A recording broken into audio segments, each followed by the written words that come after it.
Hello and welcome to another episode of The Aftermath. My name is Ian, and as always, I am joined by the wonderful and talented, the ever-elusive and charismatic Dylan. And that was like 1 out of 4 that could even remotely be considered accurate about me. Come on. I gotta give you a little bit more. I am beautiful. There you go. And That's the only one. And I'm glad to hear you say that. I'm sorry. Today's episode, we have a very special guest, and it has been a while. An even more beautiful guest. Yes, an even more elusive guest that you thought that Chase was hard to get a hold of. Oh God, the Doomcoff himself. Make jokes about having to go through a summoning ritual for that motherfucker. This one just comes out of the nether realms. Of course, he showed up at my front door.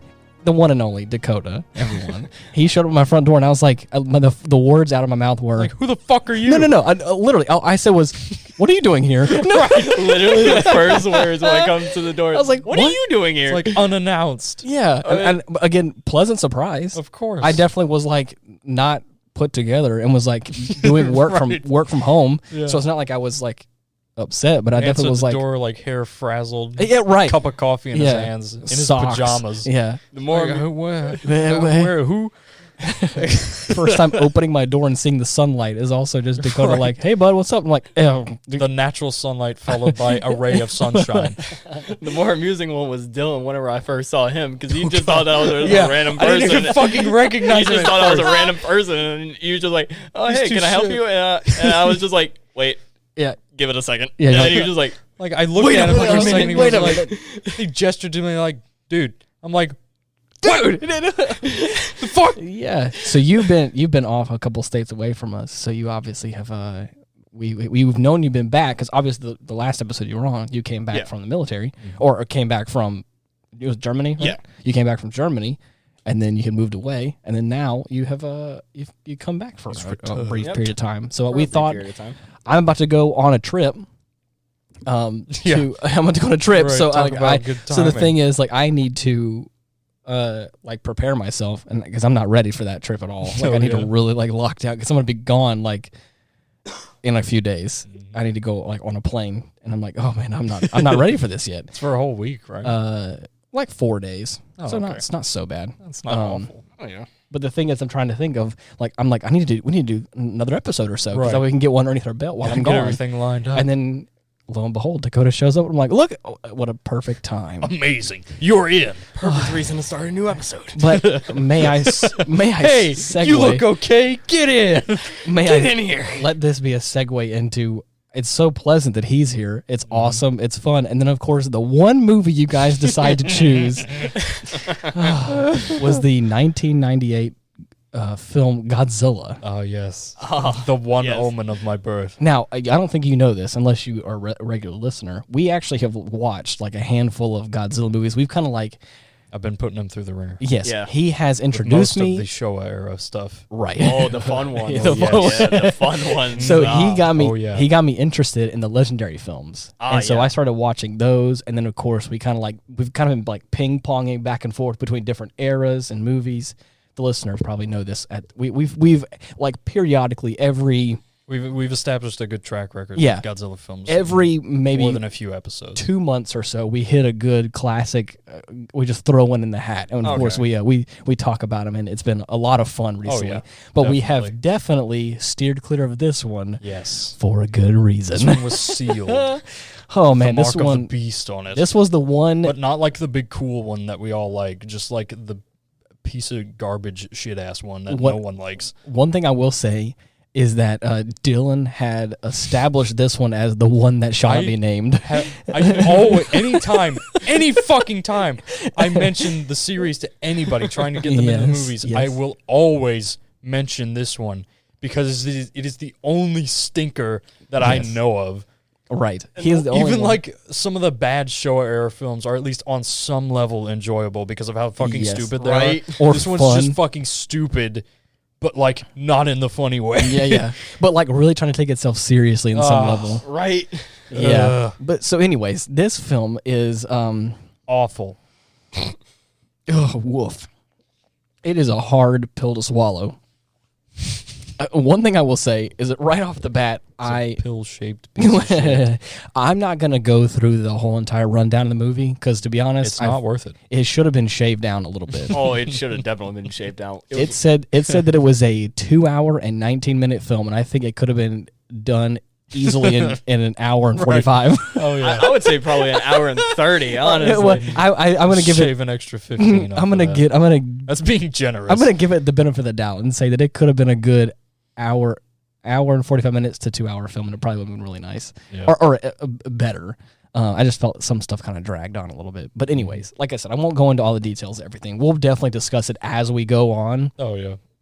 But our boy, Matthew Broderick, was in this movie, and I had no idea. Mm-hmm. And he's been in a lot of like comedy films, or kind of like comedy adjacent films. Yeah. So to see him at the top of this movie as like our main guy, I'm like, is this supposed to be kind of a funny film? He's more straight laced than usual. Something's not right here. Yeah. And so like, oh man, it's hard. It's like, where do you even start? Literally the beginning. Yeah, he's it's like Detective Gadget. Right. Yes, it's Inspector Gadget, and he's over here. Go Gadget Worm Finder. Ground shocker. Right. Yeah, he's trying to find radioactive worms, and then he's kind of he's just chilling out in Chernobyl. Just straight chilling. I know he's a good actor, and I think it's all about the direction in this regard, because it really does come down his delivery. Yeah. There are so many lines that he speaks in such a weird tone, and you're like, it just feels so sterile, and like right. It just like, because he's supposed to be intelligent, and he's supposed to be very much like he knows what he's talking about.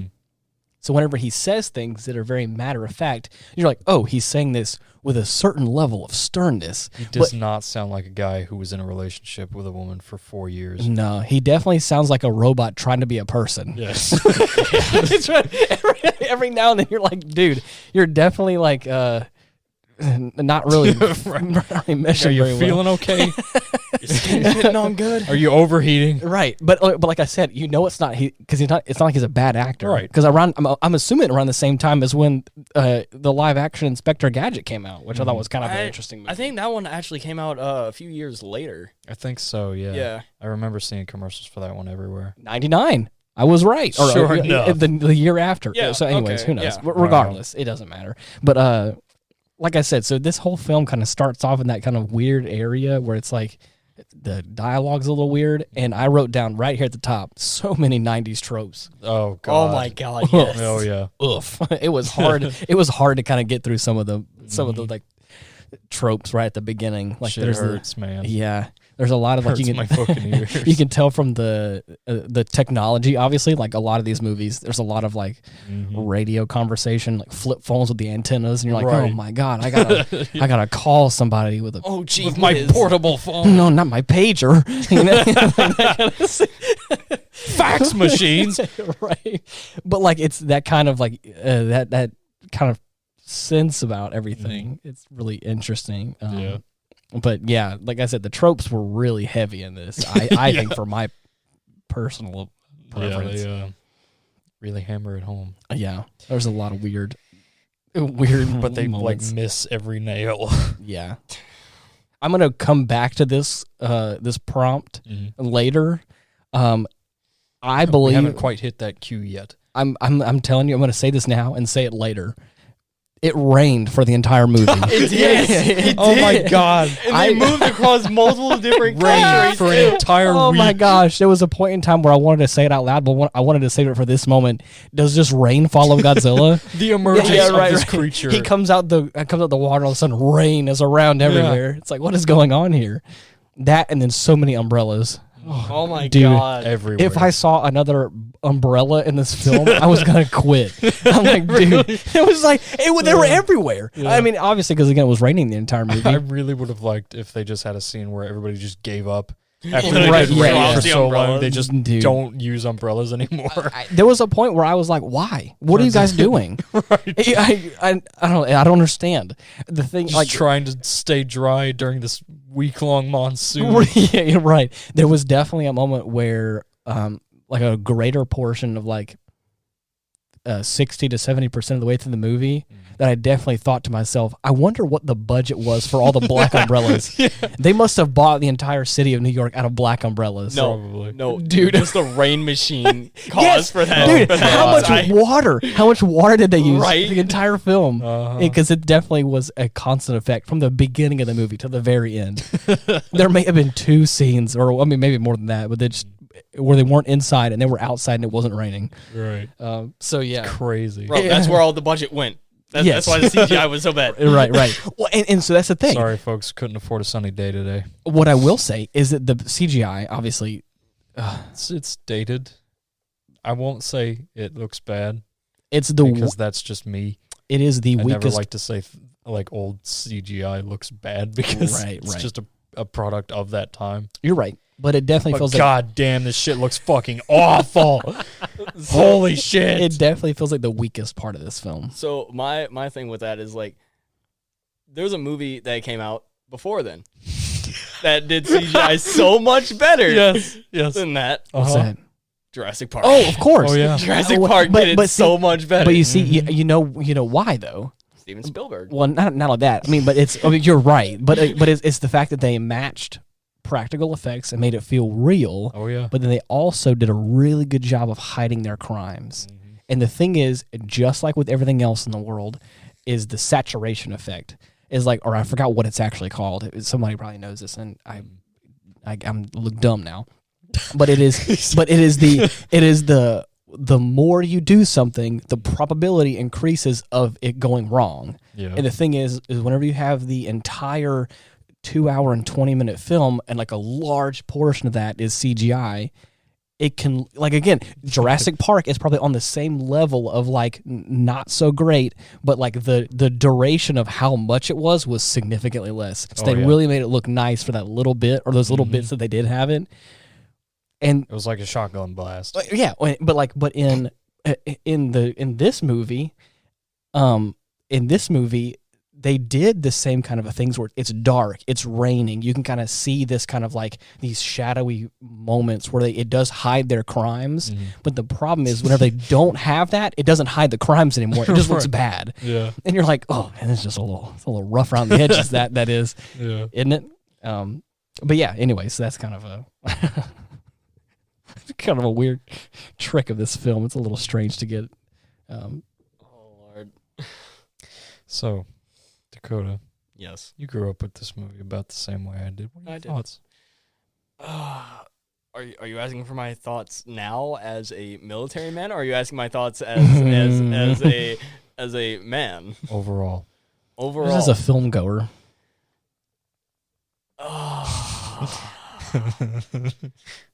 I don't even know where to begin. I honestly don't. Just pick your favorite. The bees. The bees. Oh gosh. Now, when we say bees, ladies and gentlemen, we're referring to the absolute fuck storm of helicopters that they call in to deal with this overgrown lizard. Damn it, man. You want to talk about a hard pill to swallow. I could not suspend my disbelief. It was so fucking funny. I just want you guys to picture 1 second a top-down view of a city, the grid lines of New York. Right. Think of them as the alleyways in Pac-Man, and then just imagine you're Pac-Man. Right. And you just hit the joystick over one time, and bam, you're going right. Now imagine that in an Apache helicopter. Right. That is exactly what happened in certain scenes of this movie whenever they're flying down these streets below the skyscraper limit. Yeah. And they're like whipping these corners like they're drifting in a speed racer movie. I realize these things are known for their speed. Maneuverability in a tightly enclosed environment, however, I don't believe would be up to snuff for what you see in this film, because it is borderline fucking magic the way they make these things move. And the funniest part about that is I was just constantly sitting there. I was like, you can't fit 2 Apaches down this 2-lane road. And they start off small. It was small. They start off with like 2 or 3 flying through the city, which is already like, what the fuck? These are some wide ass streets. Yeah, because again, you just think you're like below skyscraper limit. Mm-hmm. These guys are like whipping in and out like they're Pac-Man, like literally, like they're flying around these alleyways, and it's like there's no way these like two the fucking trench run in Star Wars. Yes, yeah. And you're like, man, these are some wide streets. The only difference is they don't turn in Star Wars. No, you're right. It's a trench for a reason. Right, it's straight. The other thing I was gonna say was at the beginning of this movie, before we really get into like the meat and potatoes of this monster, you get a bunch of close up of his legs. He comes out the water. You don't get a good glimpse of him, but then he is just slowly trudging through the city, destroying everything. And when I tell you that this is the beginning of a trend that I saw the entire movie and I couldn't get my eyes off of it, is there are so many close-ups of random people, not even main actors, random people that they got, head and shoulders, close shots, mouth agape, mouth open, wide-eyed, looking. Standing aghast at this invisible and that was it. And it stood there for like 10 seconds. And you're like, oh, geez, that's weird. You get a nice close-up of its who was foot. that? Smashing a car. All it is a foot. And then another person in a truck going, oh my God. And it happened like so many times. And then even later in the movie, our main characters, there were so many times where like they would have a little commotion, pan over to the lead actors, and they're like, oh no. And you're like, what are you doing?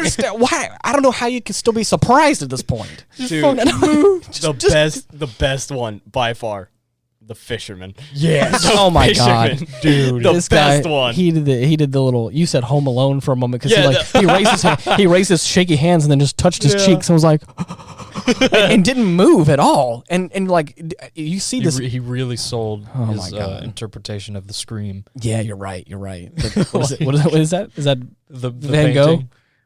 I don't think it's Van Gogh. No, yeah, it is Van Gogh. It is? You're talking about the scream? The face. Yeah, that's Van Gogh. Okay. Right. Anyways, but yeah, so that's the whole that whole scene, and then directly after that, whenever he's like kind of drudging through, is kind of what we're talking about with these awful helicopters and every other. I'm telling you, this movie, it's so infuriating. It was. I've never seen the protagonist, the good guys, destroy their own city as much as the military in this film did.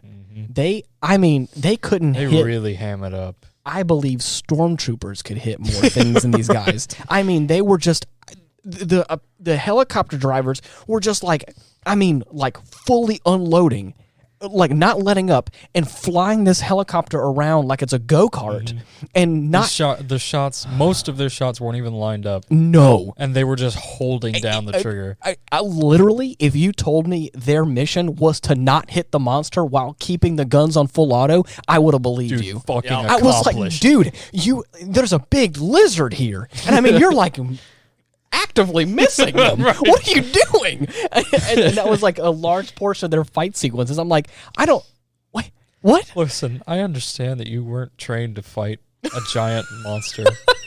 But you can't hit how hard can it be? You can't hit this fat ass, and he's right in front of you. Like, what? I'm sorry, I don't understand how you guys got your certificate to do this. Because you can't tell me that you're actually part of the military hitting small certificate. You can't tell me you're actually trying to hit smaller targets that's on the ground. Ribbon that says, "I know how to fly." He got a gold star. Right. He got what is it called? I survived my pilot's exam. He got a participation award. Yeah. Oh, damn, dude, that's funny. But yeah, so this. How long did the Chrysler building last in that movie? I don't know. It was within the first shot, I would say first close up. It was like 2 seconds. Well, no, I think it was like max 45 minutes of runtime of the movie. As far as like probably when they get to New York, to when it gets destroyed. Dude, I'd say that's about right. They definitely. It was so funny because they would like shoot these missiles at him when he was standing still. And then Godzilla would just like duck, like, whoop, gotcha. Like, whoa, almost got me there. And then every time they would blow something up, the same camera angle would zoom into some random guy and he's like, oh no, I just blew up the Chrysler building. And you're like, oh jeez, man. I can't remember what that wedge building is in New York, but it's on that I know, that corner. But they did the same thing. That one just absolutely gone. He just juked him real good and blew it up to it. And again, they're like, "Oh no!" It's like, I can't believe this happened. Damn, I'm surprised guys. they didn't do that with the Madison Square Garden. You're right. Well, they did it on purpose that time. They actually meant to shoot that one. Yeah, they decide that one against them. They decide to hit their target when it's their own property, but not Right, right. Oh man, I can't. The only other comparison of like this level of military incompetence that I can think of are the fucking Marines from Half-Life. Oh my god. Oh man. Wow. You want to talk about some? It is rough. Yeah, that's funny. Oh my lord. Yeah. But again, like I said before, during this part of the movie, I just wrote down, literally in my notes, I wrote down so many umbrellas. Really? Yes. Because So many umbrellas. at this point, again, we're just, like I said, because again, at this point, again, we're probably a couple, or like All at least an hour. Shit's going on. Yeah, you're Ian's looking at pro- this going, pro- why there's so many fucking umbrellas? Because at this point, like I said, the mayor would come through. He would have a whole posse of people, and everyone Everyone has their own umbrella. Every single person had their own black umbrella, all huddled up next to each other, like they can't move around, like they're shoulder to shoulder. Or like again, you'd walk into like this busy street, and there's like a bunch of people, like the military came in, human and honeycomb. we're trying to collect all the fish to like lure the beast out. And you look around, and there's just like there's a blanket of black umbrellas with rain everywhere, and you're like, What a fucking idea, by the way. Let's just get a bunch of fish and like put it in the put it in the put it in ground, the middle of yeah. the town square. Well, that's a lot of fish. That'll get them. Oh gosh, dude, there's so many This is bad my lines. favorite In line what in that fucking entire universe I don't know. movie. Favorite would anyone line. entertain that idea? Do lizards And even like? it works. Do lizards even like fish? Uh-huh. Evidently, Maybe. Evidently Godzilla's a that big one did. fan. I don't know. I also just feel like we didn't get a whole lot of exposition as to why Godzilla is the way he is in this movie. No, It just kind of ended up happening. It was Yes. just the like, only yeah. the only context I think we get for that is the intro sequence when like the titles are going, like the cast is named off. but it's also I think he also mentions it whenever he is talking about they do some like nuclear tests and he even talks about I forget the it's name. another one of those weird dialogue sequences where our main character is like, there are all of these nuclear tests in this part of the French whatever it was, and you're like, oh, okay, why you gotta say it like that, bro? But anyways, so and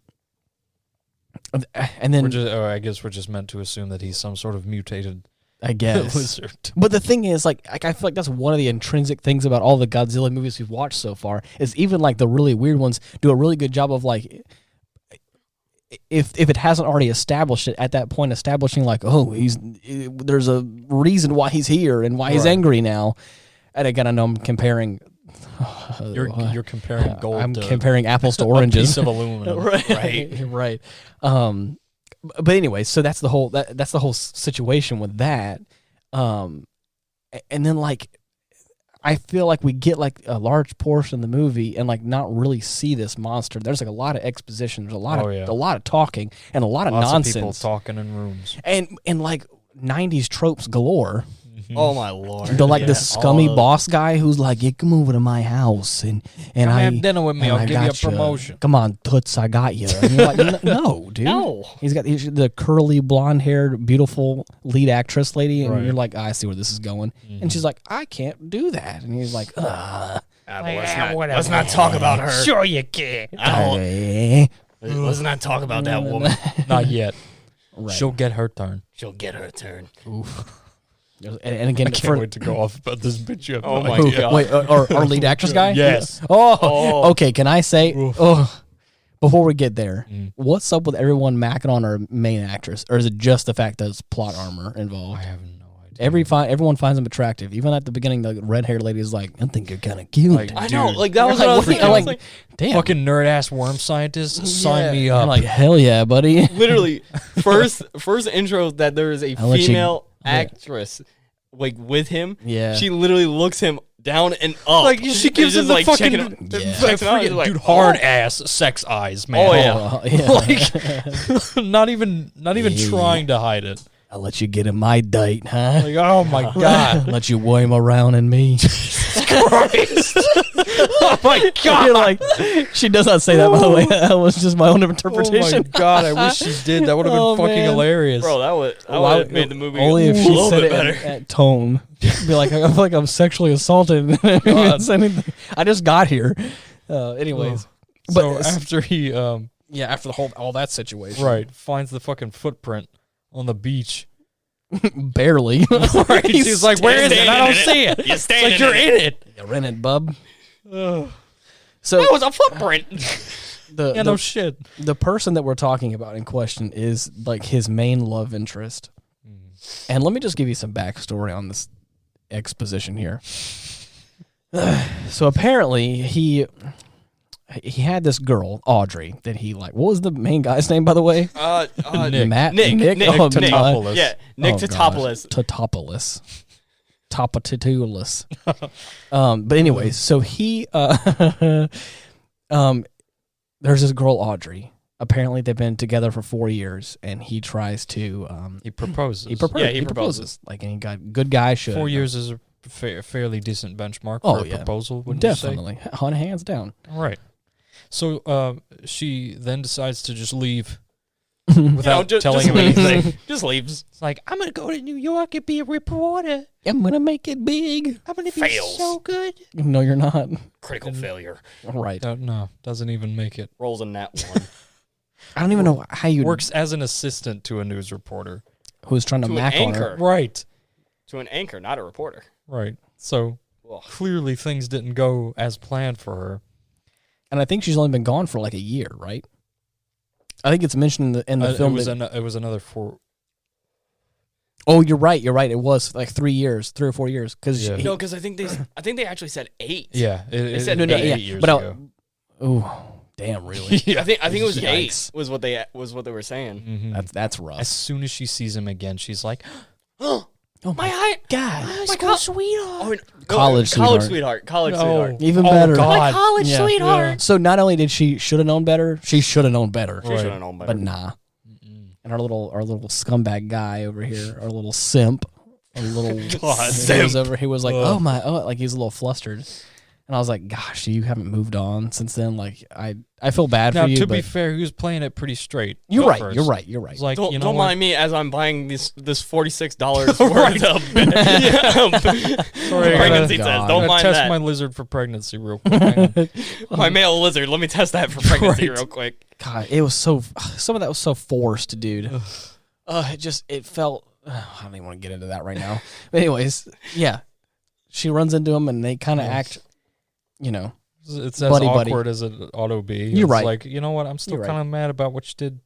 I think he even says that. She Yeah. talks about it. He's like, well, you know, I'm still kind of upset about it, you Yeah, know. he does. Yeah, Justifiably so. Oh, yeah. you know, within reason. I was Within kind of hoping reason. I'd never have to see you again, you know, but You know, you Here kinda, we are. You kind of whatever, I guess. You're here now. So he, like, invites her to His tent. listen in on what he's doing, tracking this giant monster, and she's like, Now's my big break. Oh. I'm going to steal his stuff. Yep. The VHS tape Oh, that was labeled top literally top secret. labeled top secret. That's my ticket. It's my big break. I'm going to do the same thing I did 8 years And ago. then this is where I will say I didn't really realize it until this point in the movie, whenever the old Japanese man who was in the old boat or whatever in Yeah. the beginning of the sequence of the movie. The cannery boat. Yeah, whenever he is saying Gojira, and like all that kind of stuff, Yeah. I realized I was like, for a movie about a Japanese monster, there's an awful lot of French and American stuff going on, and not a lot of Japanese happening. And I was like, Right. that kind of feels a little, a little forced. a little messed up. Kind of fucked up. Not You gonna only lie. got like a little nod at the beginning, and then of course that's all you got, and then it's a whole lot of everyone else. That's all that's worth to you, really? Yeah, Wow. I see how we fare here. You can understand how from 1998 we didn't get another shot at this IP until 2014. Of course, With- that was we had to pay our dues. Right. Oh, All right. beautiful movie. Boy, Yeah. did we make up for it. Oh, yeah. Exactly. You want to talk about making up for it? Mm-hmm. Fuck TriStar. The amount of times that I've rewatched the Legendary movies is they're so good. I love them so We much. won't get into that now. Yeah. That's a story for another day. But damn, you want to talk about a good second shot? Oh yeah, The redemption arc. The redemption arc is strong with those. Right. bro. We have to talk about Philippe. Oh yeah, We have to talk about Philippe. I'm Oh planning my God. on definitely talking about Philippe. Let me just put this little cherry on top of this love sequence. The whole shit goes down. She takes the tape. All this kind of nonsense happens. Kind of ruins his career. He loses his job. It kind of has to go out on his own. And she gets all sad and mopey and woe is me because again she Realized ruined how much of a piece of shit she was being. Yes, exactly. And then he kind of as a good person moves on. Right. Finally at this point, and you're like, okay, great, that's awesome, good for you, move on. And the only thing I'll say is their dialogue is just so bad. Right. I think it's like he has a weird way of delivering the dialogue, and then she just plays the kind of pretty blonde girl in the film. So you're like, oh, it's very one dimensional. I have a hard time caring about what you care about because you're just so, ugh. And that's I don't like you as a character. I wish you were dead. Maybe not that far, but I definitely wish that you would just leave our good guy character alone. You definitely And die. and die. Just die. But yeah, during this sequence, as you were talking about, go ahead and introduce our guy Philippe, Roche, the insurance agent. the insurance man, Right? the man, the myth, the legend. I thought he was our main antagonist the whole film, or wait, for the better portion. He seemed like it. The attitude definitely doesn't do him any favors, but he's He turns out to be an all right guy. right. He's definitely in the right. Straight up badass. Yes, the Yeah. only one in the entire movie. Yeah, Literally the only one that has some common sense. that, and then he also has this kind of like nonchalant feel about things, which He's kind of like makes an him. action movie. Well, that's what I'm saying. Exactly, which makes him feel more badass because a lot of times he's like, nah, Whatever. it is what it is. It is Giant what it fucking is. lizard. Yeah, you know. I don't care. Where are my Jeans? Dead? Yeah. Oh. Jean-Luc. Jean Squad, assemble. Jean-Luc, Jean-Pierre. They're gone? Yeah. Oh, well. Oh, no, not all the Frenchmen.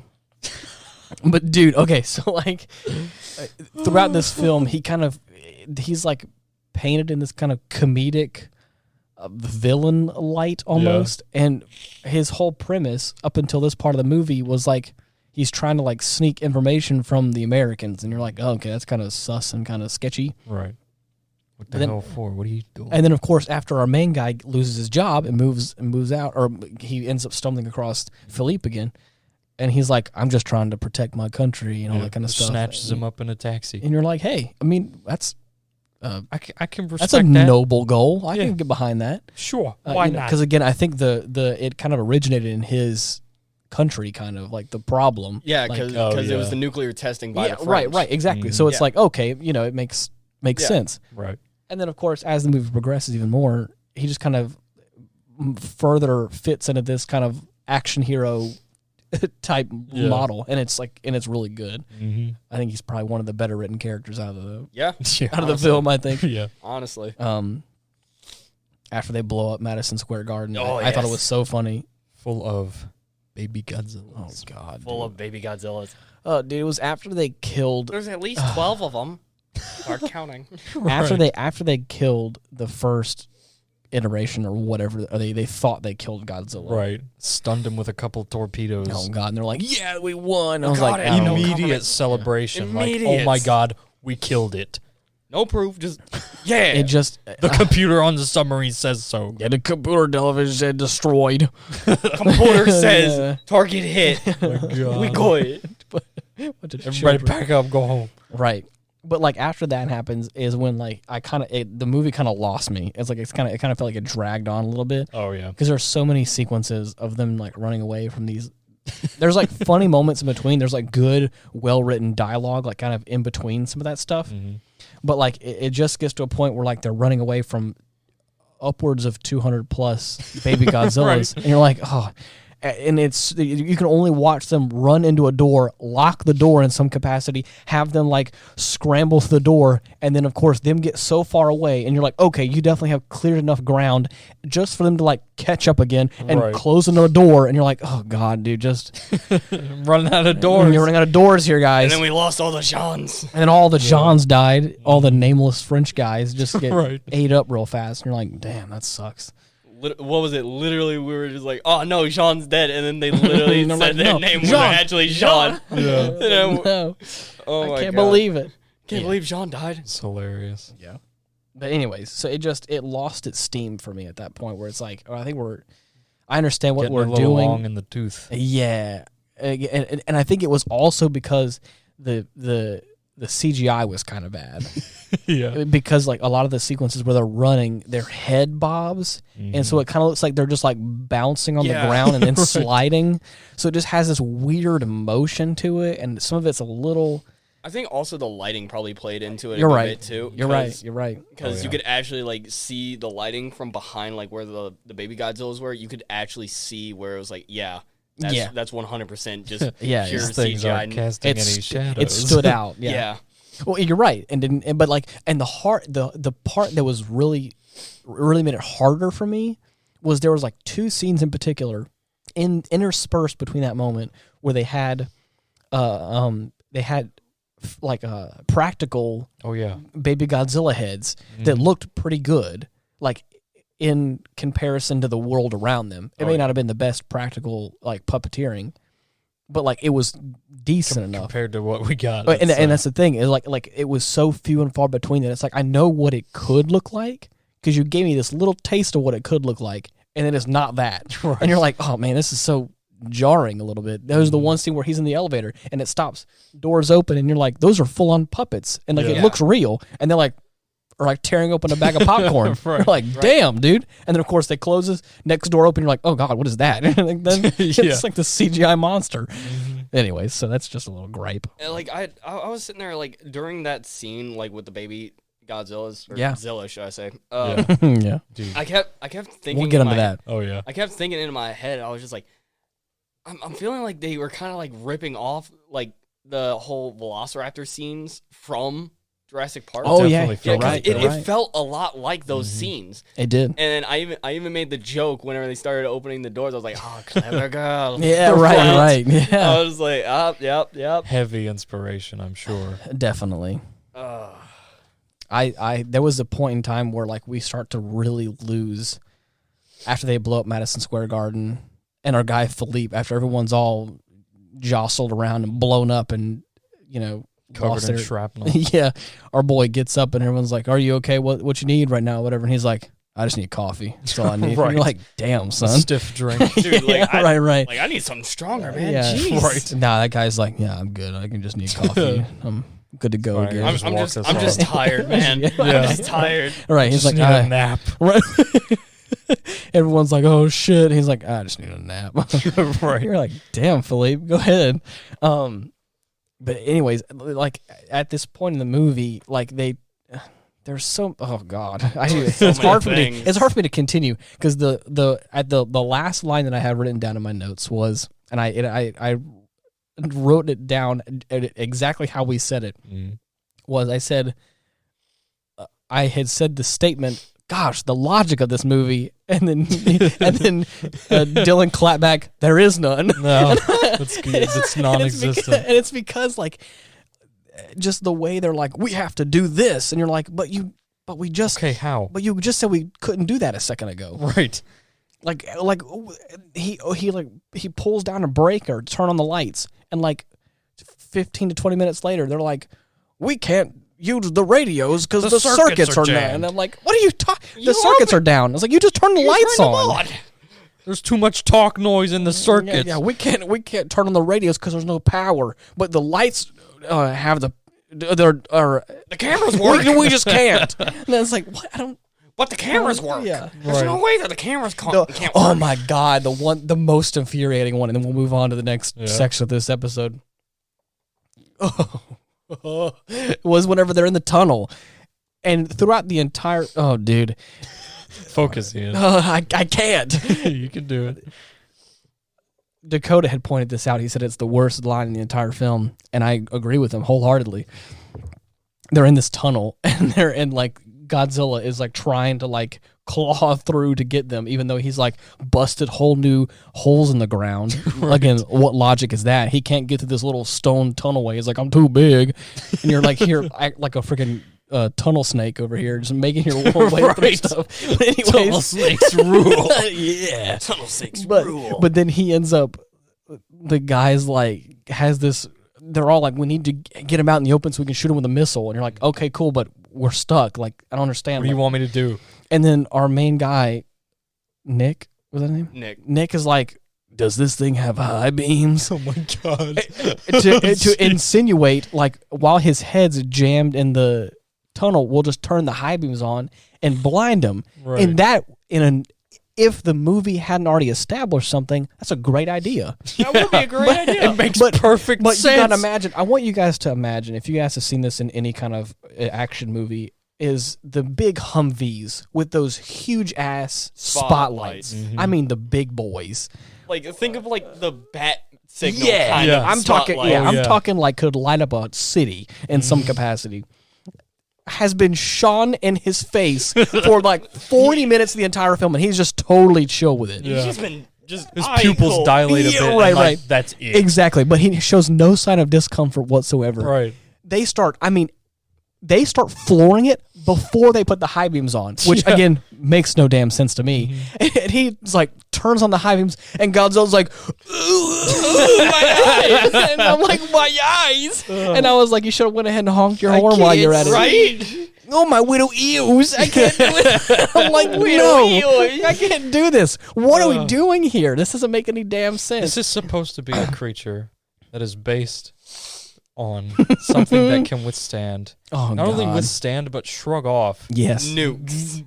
Missiles. Upon missiles. Yes. Like entire volleys of explosives. Ballistics. And bullets. Yes. Oh my God. Like it's fucking nothing. And your little car high beams make his taxi eyes cab a little sensitive. with high beams and like a basic ass horn is able to stun this monster for a few seconds. Need my sunglasses. I need my little sunglasses. I can't see. But and then again, as we were talking about, the best scene of this entire film. Mm-hmm. Go ahead. I will go ahead and let you take it away, Dakota. Is the one with the helicopters. Yes. Oh my God. The bees. The second. There were Damn. there were so many. Like literally, I had to sit there and I had to think about it. There was roughly about like 25 Apaches on screen. Oh yeah. Just swarming this fucking city, and we were just sitting there like, where did they come came from? Out of nowhere. I'm telling you, this is during like their second attempt to lure Godzilla with the fish trap. Yes, the fish trademark fish trap. That's a lot of fish. Now Godzilla, Zilla wanted to learn from his mistakes. Doesn't fall for it the second go around, so they're just like, fuck it, open fire, and he runs away. And as soon as we get a shot of him like going past the camera, like away, literally exit screen a cacophony. Okay, no. Hear me out. Swarm. I want you to believe. You ever heard of like the plagues, like the plague in the Bible, yes, where like a swarm of locusts come, and you're like, oh my God, there's like so you can imagine like clouds of locusts. Yeah, you think like, oh my gosh, it must be like like so many that you just can't. Conceivably, innumerable. That's what that felt like. You're talking about this dinosaur creature, big, scary, has done damage, runs down, passes screen right, and then there were so many troops. They came out so hard. There was so fast. So many troops on the ground. There's so many guys everywhere, and you may have seen at this point in the movie 3 or 4 Apaches at a time. I want you to know that there were so many helicopters that came out of just thin air. Just nowhere. Like round the corner. And again, just like we said before, we're talking like New York streets here. New York. We're talking about New York streets here. And these bitches were all over the place. Yes. I was like, Why do Or Apaches will blot out the sun. I was like, I don't even know how, I can't even comprehend how many, I can't even speak straight. I can't even comprehend how many helicopters they are. It was so And they're so close together. And I mean, there's no formation. I mean, it'd be one thing if they're like flying in like diamond formations, you know, like, or arrows or whatever. Actual like squadrons. No, they're just a fucking swarm. You ever kicked a hornet's nest? Yes, and then of course I was like, whenever you guys said where did they come from, I was like, oh, it was from the hive. Right, they came from the nest. Yeah, they came from the hive. The building. It looks like Godzilla got into an Apache nest, and like and then they got stirred up, and they're everywhere. It was ridiculous. It was so ridiculous. My main complaint with any of the helicopter scenes, especially the ones where the helicopters were getting destroyed. Yes, I was sitting there like. Y'all were saying, like, oh, he's faster. You're forgetting one key component of a helicopter. You have ups. Right. Yeah. You have They're ups. pursuing this beast at He's on my tail. At his level. He's on my tail. They're not even go up. Right. They're not even attempting to use altitude to their advantage. I'm pretty sure that's one of the key wonderful features of a helicopter is that they go up really well. Like lateral motion. They can just do that. Just right. And this guy's like zipping in and out. Even if, let's just say, hypothetically, hear me out. Let's just say it was a jet, even like a fighter jet. That again, let's not even get into the fact that it's like zipping in and out of buildings here. Yeah. You still have the thrust and the power to go space shuttle status with like a jet. You can still like get out of its reach. You can go pretty far into the stratosphere with a jet. Right, exactly. And so, like, even if you were like, you didn't have the lateral momentum that like a helicopter does, you still could get away. And this guy's like, I can't do it. Literally, he's on my tail. Can like pivot in between buildings, but can't go up. No. He's running from this monster, like almost pissing his pants. Like he had to have just forgotten that he was in a fucking helicopter. And then on top of that, he gets juked. He does. Dude. And Zilla freaking just instant transmissions right underneath in front of him. God. Dude, I don't even want to get... Sneaky. Oh my God. That made my head hurt. I got whiplash from that. Yes, man. I got... You want to talk about suspending my disbelief? I couldn't suspend it that far. I was like, whoop, I'm overstretching here. This is fucking cartoon Oh, damn. type shit that I'm seeing right now. Yes. I want you to go ahead and tell us, Dylan, why we are calling it Zilla for a second. Right. So, because this movie bombed so fucking hard, as I'm sure you could tell. Nah, they can't tell. No, of course not. That's why we're here. That's what we're here for. It made so much money, though. No, it didn't. So, after trusting us with their pride and joy, their child, their baby, Toho buys the rights to this creature. Back. Yes. And they rename it Zilla because it is not worthy of the God prefix. What a big dick move. If you want to talk about throwing shade, man, that's like at the top of the list for me. And literally that will never not be at the top of the list. My favorite thing is just literally the second movie that he is ever in. He literally gets fucking obliterated. Gets 5 seconds of screen time, then gets obliterated. Oh yes, it is by the funniest thing. The king, the real God, the real one. God. I just want you guys to hear some of these fun facts. You guys ready for this? Yep. Okay. It says the 90s saw promotional campaigns that would be size does matter. Yeah, exactly. Would be frowned upon today, and Godzilla is no exception. The movie promos on its posters read "Size does matter." It was on like the sides of buses. Hold on, I was going to say like cups. It said, "Oh my God!" While this highlighted the obvious gigantic portion and monstrous lizard, the writer and producer clarified that it was used to distinguish the film from Jurassic Park.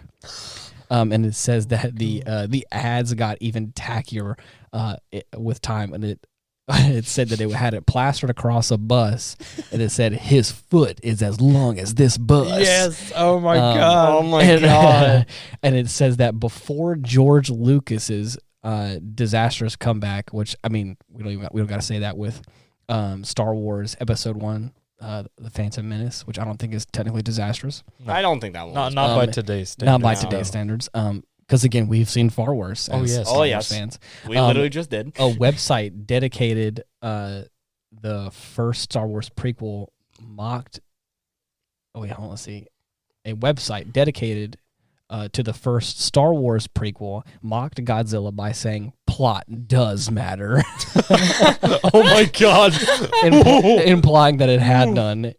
Even the trailer for Small Soldiers finds a group of action figures typing Oh my typing god, up I a forgot typing up a about that. giant lizard.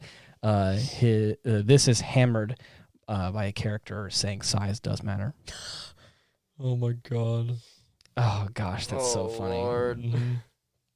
Godzilla usually looks slow, looks like a robust, slow-moving creature who usually walks upright. A tank. Yeah, with a heavy tail that destroys everything in its path. More terrifying. The creature's physique and design were pretty unique, but Emmerich's vision is more in the line of a leaner, iguana-like dinosaur. That's what he said. So he said he wanted to change the look and the design of him. So. Well, yeah. That, Yeah, you made a lizard. You definitely did. It does that much. Yep. It says, even though the design was radically different from any of the Godzilla's previous incarnations, Japanese production company Toho eventually improved this design, stating that the design kept the spirit of Godzilla more inclined, like what they wanted. So it actually was, the version that we got was kind of improved upon Right. what they had already had. It was a little more iguana-like before we got what we got. So oh man, I shudder to think what it looked like before they had Yeah. Toho do some revisions. Yeah, I'd be I scared. want you, and I wagered this next one was true, but I didn't quite know how much. I want you guys to wager how much screen time our big boy Zilla actually has in this film. I want to say like What's iconic is that despite the film's title and grand advertising and the general buzz around this film, Godzilla appears in his Hollywood debut a meager amount. How much do you guys think it is? I want to say like 20 minutes. Okay.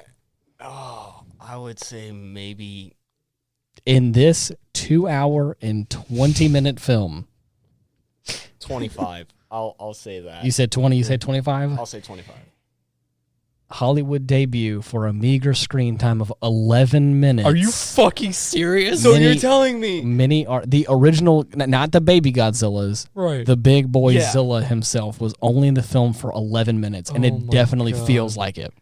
So- I figured that much. So you're telling me that the legendary Yeah. The 2014 one got more screen time Oh, Yep. than this? Oh my Exactly. god! Yeah. I can't believe people complained about that. Right? You see what I mean? That's why Jesus. whenever we got I'm like, glad people dude, forgot about this one, but god damn. we got like an hour into the film, and I was like, remember whenever you heard complaints about the 2014 Godzilla? Yeah. And I was like, I remember when you I was brought like, that up. because I Yeah. did, because it felt like it. I was like, we're like a solid chunk of the way through this movie. We've had so much exposition that I really don't care about. Where's the monster? Where's the monster?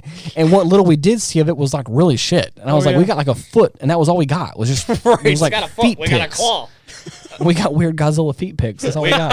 hey, we got Zilla's OnlyFans right here. Right? Yeah, you're right. It's as many artists who were originally involved with the Toho originals were disappointed with Godzilla's lack of screen time and intensity. Perhaps one of the most significant criticisms came from some person who played Godzilla. Oh, I'm sorry. It's the guy who played Godzilla for decades. Oh, nice. Like the suit actor? Satsumam? I can't. Dylan would probably know it better. Let me He'd see. be able- Kenpachiro? Kenpachiro? Yeah. Satsumam?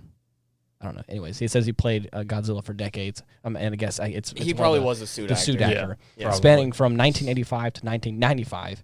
He reportedly Nice. walked Oh yeah. He walked out of the film screening saying that it's not Godzilla. Damn straight. It doesn't have the spirit. And you're right. I mean, as Godzilla himself, needs right. the power kick. Yes, he needs the tail drop kick. Gosh. It ain't good. The best move. You just the best move. If can't Legendary beat it. could do it, I swear, I need that.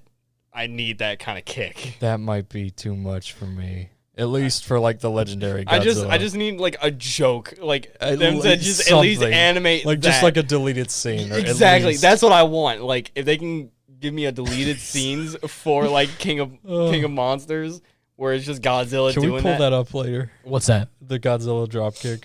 Oh my god. Oh I need my to see god, that Yes, dude. Godzilla dropkick. That is- On this show specifically, we have given that drop kick more screen yes. time than this movie will ever have again. Because damn, As that's a it good, should be. as it should be. It basically here's one like little fun fact that says that Godzilla is is name only, and it's actually Zilla is kind of a it's an acronym GINO. Oh yeah, Gino. Yeah. I forgot that was another little nickname for him. It served as other countries' introduction into Godzilla, which is sad. that is said very sad. That's awful. It was actually well received in certain places because it was the only thing they had. I think it was actually, if I remember right, because obviously I wasn't born around that time frame, but from what I've heard is like that was supposed to be like for the younger generation around that time frame. That was their like here in America. That was their first interpretation of Godzilla, and I could see why like people would be like, I don't want to get into it. Like it Right. doesn't seem like my cup of tea. Or, my beer. Right.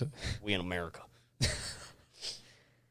So supposedly there are certain characters in the film that are very close lookalikes to people in real life. Really? And and it's kind of like a bash on certain people. Oh yeah, the two critics, Yeah, the two critics, but there's another one. It Roger says Ebert and what's the other one? Siskel. I forgot what it is. But it says that even though Emmerich didn't violently attack his Ebert and Siskel lookalikes, he still made Godzilla eat a lookalike of J.D. Lee's, the first New Yorker who gets killed. The guy with the hands. My god. Oh. Yeah, that guy says Wow. closely resembled J.D. Lee's, who was a harsh critic of his films. Damn. So, I mean, I'm could cutting. yeah, exactly. Hey, it could be like Michael Bay crushing himself in his own movie. Oh, that's funny.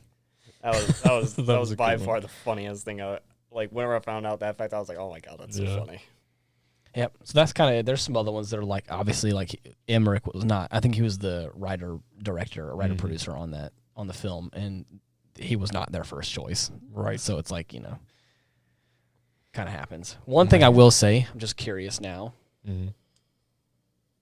is what is the budget of this film? Oh god. So if I remember right, the budget was actually like extremely high. Really? If I remember right, because I remember that I looked it up, and the reason why I said like, but it did so well. It did do well initially, literally just because name alone, it made so much money. Yes. Oh, yes, it did, buddy. It made so much initially just by name alone. Yes, Oh, the but- budget was a $125 million, which is Wow. which is actually not a lot for a big budget film. Oh yeah. Yeah.